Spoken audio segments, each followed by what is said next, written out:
officially dropped. As you see, we have a new Sanctum Sanctorum layout. There's your artifacts. Does Stark want to say something? I mean, this is something to do.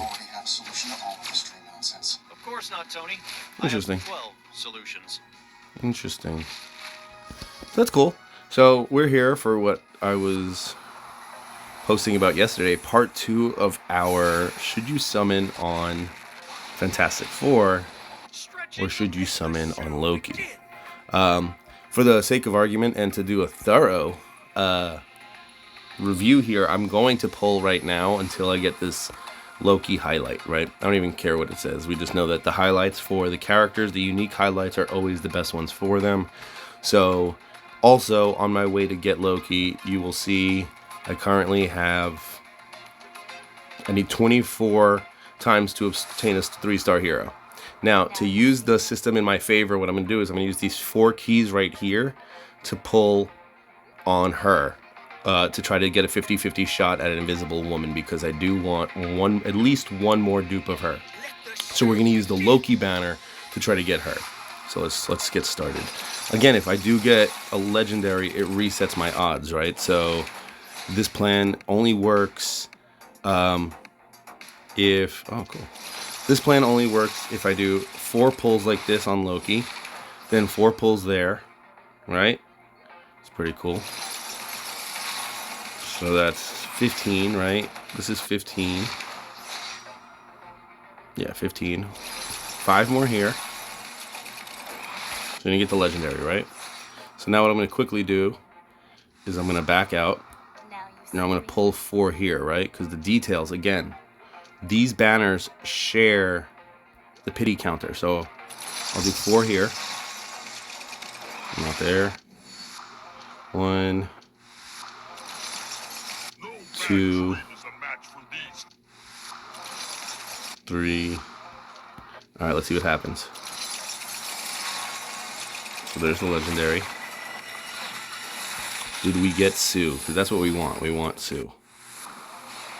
Yes! So this is how you abuse the pity system in your favor, guys. Got the Invisible Woman. Back to Loki. Right? I'm still 60 away, and I still have 60 keys. So now if I somehow hit, like, just straight legendary luck, right? Because, again, I should have shown you this, but for those of you who are, like, trying to figure out what I'm doing, now you'll see this detail counter. Oops, sorry. This detail counter has reset. Now I'm 75 because I just did a 5 pull. So that would have been at 80, right? So now I could pull on this. I could do the same exact thing, right? I could pull for 80 on this. I could have the leftover difference. And then if I want to, I can try to pity a dupe Loki, or I can try to get another invisible woman to get that 4th dupe. And I'll show you exactly why I'm working so hard to get that invisible woman dupe. Some Lady Bullseyes are actually pretty cool to get. Let's see, we're going to keep going. Like I said, you guys don't need to see the animation every single time. Keep going, keep going, keep going. I mean, like, don't get me wrong. If I somehow manage to get the Loki before the 80, because I'm still going to need to get a Loki at some point. I don't know if you're going to... Loki's one of the ones, like, I'm going to have to look and see if he needs dupes, but I don't think I'm going to use him that much. I think for now he's going to kind of sit on the roster, but I do want to test him at 0 dupes, right? So there will be that aspect of doing this. See, but like the thing is, the RNG without the pity system is kind of unforgiving, right? So now we're back. Let's go real quick. We have 15 pulls till the highlight. 35, right? So 35. So we're 15 away. So it'd be, what, about 20 exactly from another pull. Now again, like, we could do it on Loki. I'm going to use my last 15 here for now. That'll be into the end of this video when I get the highlight. Obviously, I can't use the highlight yet. We'll do another video to actually pull Loki if that's what it takes. Which is what it looks like, because we have 1 pull left here. Let's see what happens. Imagine we get the Loki right now. No, that's not how it's happening. So we're going to grab the highlight now, right? Now, this is what I always suggest, right? Let's see, I didn't pity him, right? I didn't get him at all during the banner just now. But when it comes down to these 2 choices, it's simple, right? You grab this, right? Now, it's a highlight. I could use this on any character, right? That is a controller. So it increases wearer's attack by 25% when allies deal 20 damage to enemies. In wet, electrified, burning, frozen. So this goes really well with Storm and Thor right now. Or even Human Torch has burning. Frozen is... I don't remember who has Frozen right now. Crit rate increases... Oh, I think he has Frozen.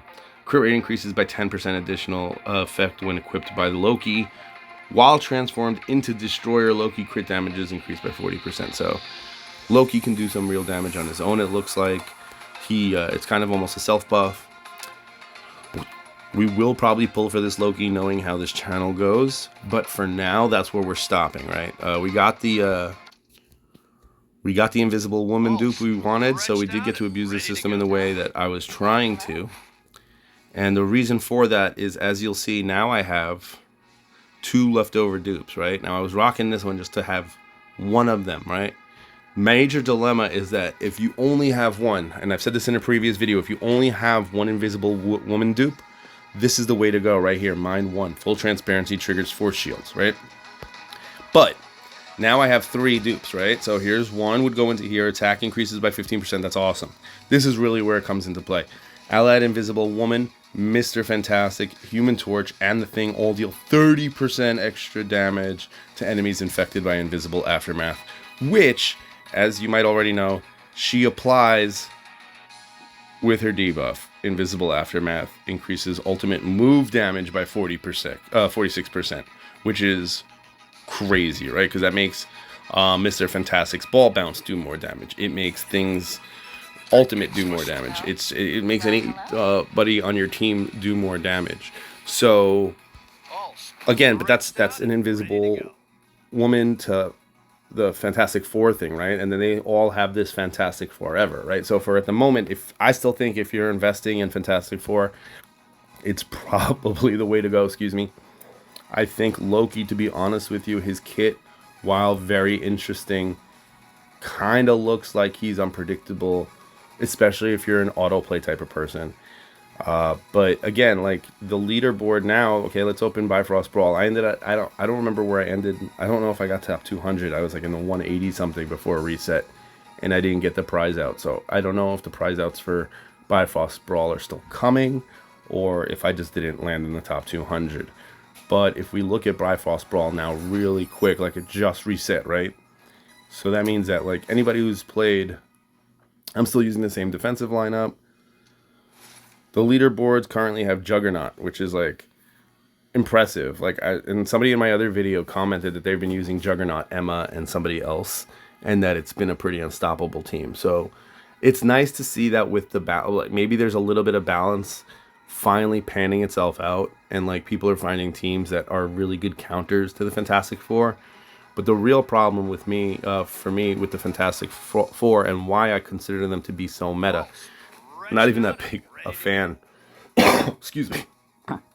I love Marvel. I grew up on Marvel, but Fantastic Four wasn't like they were behind the Avengers and the X-Men to me personally. You know what I mean? So, and even street level teams, like the Midnight Suns and Marvel Knights and all that stuff was like higher priority for me than the Fantastic Four. But if you look on their talent trees, right? 1, 2, and Thing, 3, all have Fantastic Forever, right?